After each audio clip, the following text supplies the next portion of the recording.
बात करते हैं अब प्योर रोलिंग की। ये कैसा फिनोमेना है या इसमें क्या होता है, इसको हम समझने की कोशिश करते हैं।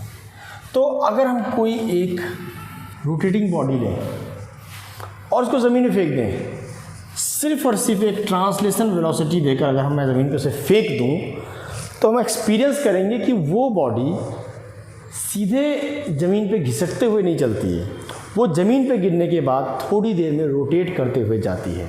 ऐसा कोई फिनोमेना हमने नहीं देखा होगा जनरल लाइफ में कि हम किसी गोल या किसी रोटेटिंग बॉडी को हम ज़मीन में फेंकें और वो रोटेट ना करे, वो सीधे चली जाए। इमेजिन ही नहीं होता है, काफ़ी रेयर है। तो होता क्या है, हमने तो उसे ट्रांसलेशन वेलोसिटी दी है, हमने उसे आगे की तरफ मूव करने की वेलोसिटी दी है, लेकिन वो तो रोटेट करने लगा, हमने कोई इस पर टॉर्क तो लगाया नहीं। तो क्या होता है, क्यों ये मूव करने लगता है, उसी चीज़ को हम समझते हैं। तो जब हम इसको मान लो कि हमने किसी सरफेस पे से फेंका, तो अगर वो सरफेस रफ है, तो वो रफ सरफेस उस पर कुछ फ्रिक्शन लगाएगा, और अगर ये वेलोसिटी v के साथ मूव कर रहा है, तो इसकी वेलोसिटी को वो डिक्रीज़ करेगा, और इस पॉइंट ऑफ कांटेक्ट वेलोसिटी को डिक्रीज़ करते करते वो इसको ज़ीरो पर ला देगा। ये वेलोसिटी जो है पॉइंट ऑफ कांटेक्ट की velocity in the end zero हो जाएगी।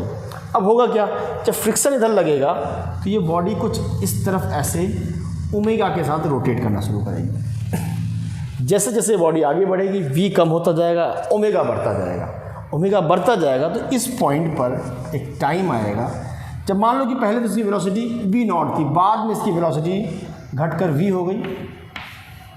तो जब इसकी वेलोसिटी घटकर v हो गई, तो यहाँ पर इस फ्रिक्शन के कारण इस पॉइंट ऑफ कांटेक्ट की वेलोसिटी एक समय पे जाकर ज़ीरो हो जाएगी, और उस समय हम कहेंगे कि ये जो v है ये r ओमेगा, यानी कि इस यहाँ पर जो वेलोसिटी लगेगी r ओमेगा, और इस तरफ जिससे ये मूव कर रहा है ये v होगी। जब ये घटकर v नॉट से घटकर v हो जाएगी, तो यहाँ पर पॉइंट ऑफ कांटेक्ट की वेलोसिटी जब ज़ीरो हो जाएगी, तब हम कहेंगे कि वो सिचुएशन प्योर रोलिंग का है। रिपीट करता हूँ, यहाँ पर धीरे धीरे इस पॉइंट की वेलोसिटी फ्रिक्शन के कारण डिक्रीज़ करेगी। यहाँ पर फ्रिक्शनल फोर्स लग रहा है और ये पूरी बॉडी ओमेगा के साथ रोटेट करना शुरू होगी। ये ओमेगा बढ़ता जाएगा और ये कम होता जाएगा। एंड में मान लेते हैं अगर ये पहले ओमेगा नॉट ही रहा हो, शुरू में ओमेगा नॉट रहा हो, ओमेगा बढ़ेगा v घटेगा, ओमेगा बढ़ेगा v घटेगा, ओमेगा बढ़ेगा v घटेगा। तो जब ये ओमेगा नॉट बढ़ेगा, v नॉट घटेगा, घटते घटते मान लो कि इसकी एंगुलर स्पीड ओमेगा हो गई बढ़कर, और घटकर ये v नॉट से v पे पहुंच गया। तो इस समय यहाँ पर इस पॉइंट ऑफ कांटेक्ट की जब वेलोसिटी ज़ीरो हो जाएगी, नेट वेलोसिटी ज़ीरो होगी, क्योंकि v जो है आगे की तरफ एक्ट करेगा, ओमेगा जो है पीछे की तरफ एक्ट करेगा।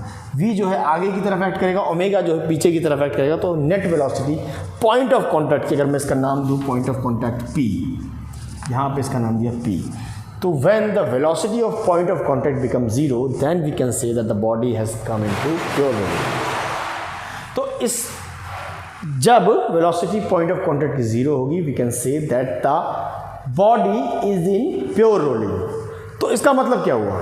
इसका मतलब ये है कि यहाँ पर अगर आप देखें तो इम्पैक्ट किस फोर्स का है जिसने इस बॉडी को प्योर रोलिंग में ले आया।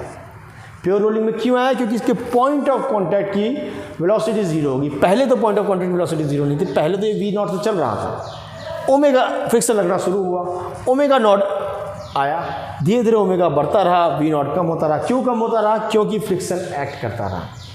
तो फ्रिक्शन फोर्स ही वो फोर्स है जो एक बॉडी को प्योर रोलिंग में लाता है। और प्योर रोलिंग का मतलब है कि पॉइंट ऑफ कांटेक्ट की वेलोसिटी ज़ीरो हो, तो हम कह सकते हैं कि उस समय v is equal to r omega. 95 या 90% केसेस में तो ये सही रहता है। कुछ एक आध केसेस हैं जहाँ पे ये v is equal to r omega नहीं अप्लाई होता है, वहाँ पे हमें कुछ और ढंग से सोचना होता है।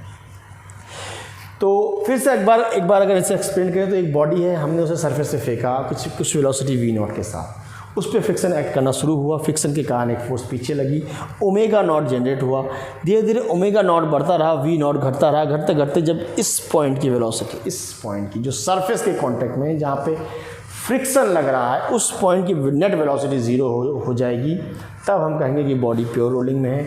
यहाँ पर v जो है वो आगे की तरफ एक्ट कर रहा है और r ओमेगा जो है पीछे की तरफ एक्ट कर रहा है और नेट वेलोसिटी इसलिए दोनों की ज़ीरो हो जा रही है और इस कारण ये जो है प्योर रोलिंग में आ गया। तो यहाँ हमने बात की अभी वेलोसिटी की, अब हम बात करते हैं एक्सेलरेशन की।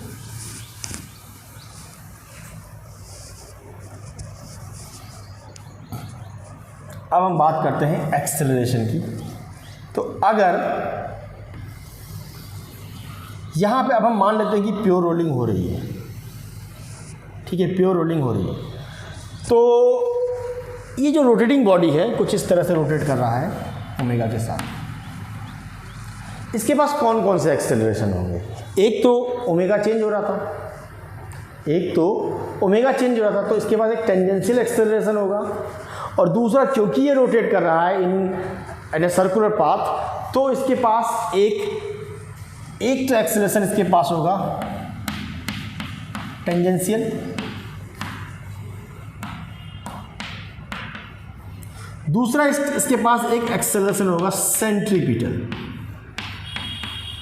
इसके सर्कुलर पाथ में रोटेट करने के कारण, और तीसरा ये जो v वेलोसिटी से चल रहा है उसके कारण भी एक एक्सेलरेशन होगा, ठीक है। तो ये 3 एक्सेलरेशन तो है। अब क्वेश्चन आता है कि इसकी कंडीशन क्या है।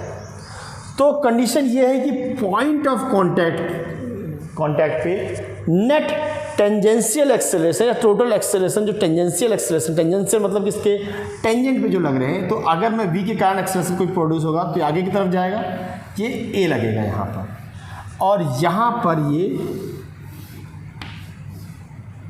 a t लगेगा v के कारण यहाँ पे। तो यहाँ पे जो ये एक्सेलरेशन होगा, इस एक्सेलरेशन की वैल्यू जो होती है, ठीक है, इस एक्सेलरेशन की वैल्यू होती है वो होती है r अल्फा और ये a। तो नेट टेंजेंशियल एक्सेलरेशन 0 होना चाहिए पॉइंट ऑफ कांटेक्ट का अगर बॉडी प्योर रोलिंग है।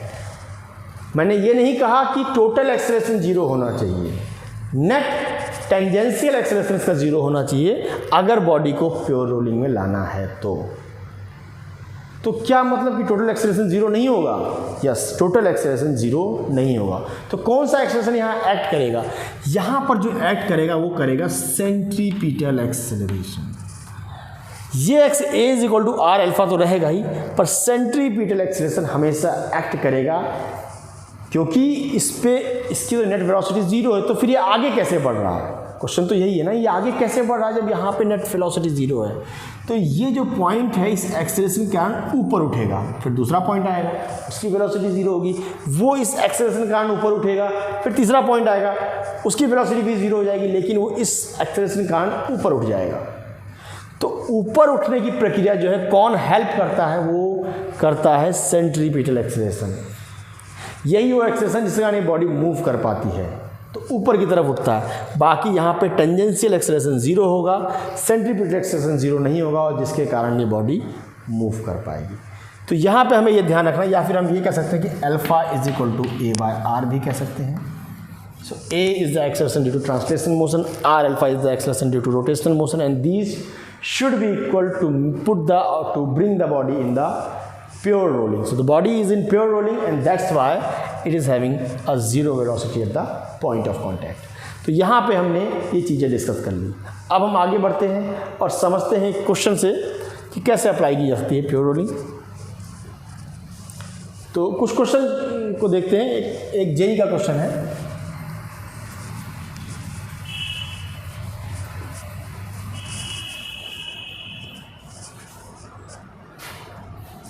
क्वेश्चन यह है कि if the body is rolling without slipping, इसका मतलब भी प्योर रोलिंग ही होता है, is rolling without slipping. If the body is rolling without slipping, तो उस कंडीशन में क्या होगा? ये एक बॉडी है, ठीक है, ये है पॉइंट सी, ये है पॉइंट बी, और यहाँ पे जो कांटेक्ट वाला पॉइंट है ये है पॉइंट ए। ठीक है, तो यहाँ पर जो ऑप्शन हमें दे रखे हैं ये है VC माइनस VA, फिर VC माइनस VB, C में भी VC माइनस VB, यहाँ पे मॉड है, और D में भी VC माइनस VB। तो ये तो पहली कंडीशन है। यहाँ पर इसने पूछा है कि VC माइनस VB जो है वो क्या VA माइनस VB के बराबर है 2 इंटू, ऐसे ही VC माइनस VB जो है क्या 2 इंटू VB माइनस VA के बराबर है, फिर VC माइनस VB क्या 2 into mod of VA minus VB के बराबर है, और उस तरह से यहाँ पर 4VB के बराबर है। ठीक है, तो ये कंडीशन हमें दे रखी है, और ये बॉडी जो मूव कर रही है वो वेलोसिटी v से मूव कर रही है। तो ध्यान देने की बात है, अगर ये प्योर रोलिंग है तो v is equal to R omega, यानी कि VA जो होगा वो 0 होगा। ठीक है, अब यहाँ पे देखो तो आर ओमेगा की डायरेक्शन भी इसी तरफ होगी और v की डायरेक्शन भी यही होगी, तो मैं ये कह सकता हूँ कि आर ओमेगा, सो यहाँ पर VC इज इक्वल टू हो जाएगा आर ओमेगा प्लस v, और आर ओमेगा जो है वो v के ही बराबर है, तो यहाँ से मैं ये कह सकता हूँ कि VC is equal to 2v, वहीं VB is equal to v। तो अब बात करते हैं पहले ऑप्शन की VC माइनस VA। तो VC माइनस VA की अगर मैं बात करूं तो ये हो जाएगा 2v माइनस 0, तो ये आ जाएगा 2v, VC माइनस VA आ जाएगा 2v, और VA माइनस VC अगर मैं बात करूं तो ये 0 माइनस v इंटू 2, और ये आ जाएगा माइनस 2v। तो हम देख सकते हैं ये दोनों इक्वल नहीं, हालांकि मैग्नीट्यूड में इक्वल है लेकिन वैल्यूज़ या डायरेक्शन में इक्वल नहीं, वो प्लस 2v आया है और दूसरा वाला माइनस 2v आया है, तो ये वाली बात तो इसमें रॉन्ग हो जाती है। तो पहला ऑप्शन तो सही नहीं है। अब दूसरे ऑप्शन की बात करते हैं, तो दूसरे ऑप्शन की अगर मैं बात करूँ तो VC माइनस VB, तो VC क्या है v 2v। दूसरे ऑप्शन की बात करूँ तो VC माइनस VB की अगर मैं बात करूँ तो ये 2v माइनस v, यहाँ से ये आ गया v। ठीक है, और VC माइनस VB यहाँ पे अगर मैं बात करूँ 2 इंटू VB माइनस VA, तो ये भी शायद इक्वल नहीं है। अगर मैं कहूँ 2 इंटू VB माइनस VA, शायद यहाँ पे ये 2 नहीं है, सिर्फ VB माइनस VA है, तो इस चीज़ को हम ध्यान रखेंगे कि 2 नहीं है, तो यहाँ पर भी ये v माइनस 0, ये भी आ जाएगा v, तो ये वाला ऑप्शन इसलिए सही होगा। अब आते हैं तीसरे ऑप्शन को चेक करते हैं इसी तरह से। तो अगर मैं तीसरे ऑप्शन की बात करूं तो यहाँ पे मॉड लगा रखा है VC माइनस VB, तो अगर मैं मॉड लगा के VC माइनस VB निकालूं तो ये आ जाएगा 2v माइनस v, यानी कि सिंपली मॉड ऑफ v। अगर मैं इसकी बात करूं तो यहाँ पर अगेन 2 लगा रखा है, तो 2 of mod of VA minus VB। ठीक है, तो VA माइनस v, VA 0 है, VB जो है v है, मॉड करेंगे तो आ जाएगा 2v।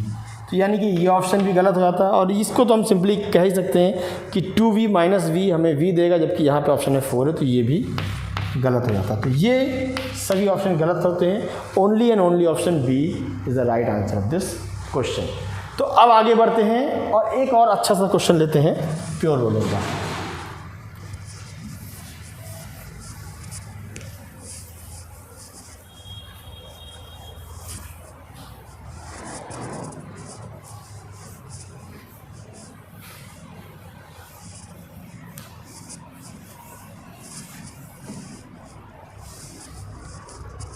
ठीक है, तो क्वेश्चन कुछ ऐसा है कि मान लेते हैं कोई एक डिस्क है और हमने इसे ज़मीन पे फेंक दी और इसको वेलोसिटी हमने दे दी v0 की। ठीक है, शुरुआत में अब जैसे ही हमने इसे ज़मीन में फेंका फ्रिक्शन एक्ट करना शुरू हुआ और एक्ट करते करते फ्रिक्शन इसको प्योर रोलिंग में ले आया। तो हमें बताना है कि जब ये प्योर रोलिंग में आता है तो इसकी वेलोसिटी v कितनी होगी in terms of v not. ठीक है, तो ये प्योर रोलिंग में आ गया। अब इसकी वेलोसिटी v होगी। अब इसका रेडियस r है, तो समझते हैं कि इस क्वेश्चन को हम सॉल्व कैसे करेंगे। ठीक है, एक अच्छा क्वेश्चन है। तो ये आगे की तरफ जा रहा है, फ्रिक्शन इस पे पीछे की तरफ ऐसे एक्ट करेगा। ठीक है, तो फ्रिक्शन ये आगे की तरफ जा रहा है, फ्रिक्शन पीछे की तरफ एक्ट करेगा, तो friction force will be equal to minus mu M G. अगर मैं इसका मास m कह दूँ, ये एक डिस्क है, इसका ध्यान रखना है कि ये एक डिस्क है। ठीक है, तो ये हो गया।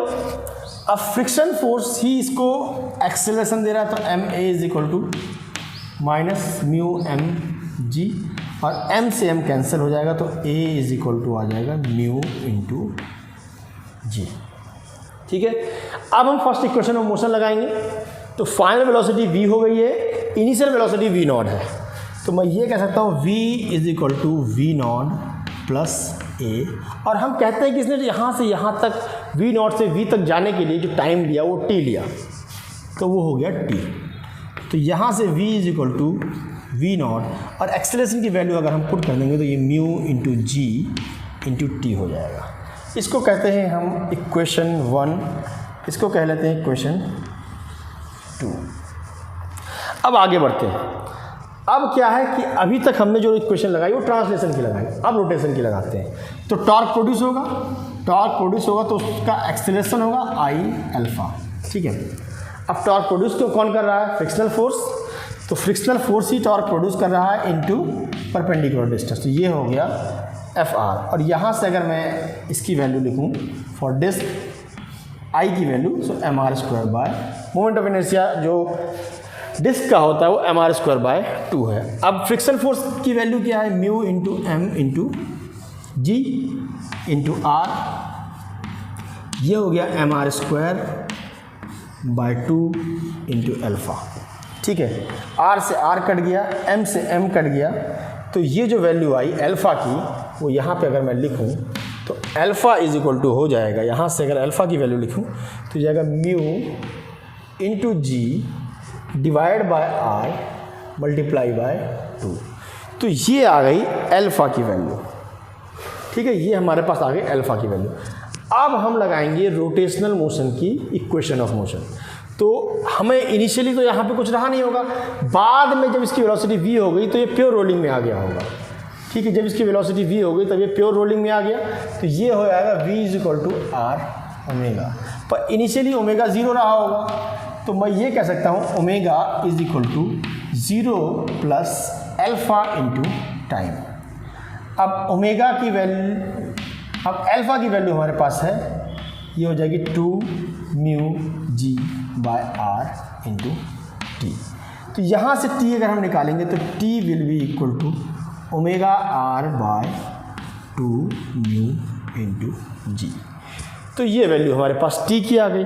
अब वही टी की वैल्यू हम यहाँ पुट करेंगे, v is equal to omega R की जगह हम v रख देंगे, ओमेगा आर की जगह हम v रख देंगे। तो अगर मैं वो वैल्यू यहाँ पुट करूँ तो v will be equal to यहाँ पे v not minus mu into G into omega R की जगह अगर मैं v रख दूँ अपॉन म्यू जी, और ये 2 म्यू जी है तो म्यू जी से म्यू जी कैंसिल हो जाएगा, और यहाँ से v not is equal to v plus V by 2, यानी कि v not is equal to 3v by 2, और यहाँ से v जो आएगा वो 2 बाय 3v नॉट। तो कुछ इस तरह से हम प्योर रोलिंग के क्वेश्चंस को डील कर सकते हैं। यहाँ पे हमने जो पूरा ये सॉल्यूशन बनाया, इस तरह से हम पूरे इस क्वेश्चन को सॉल्व कर सकते हैं। Thank you.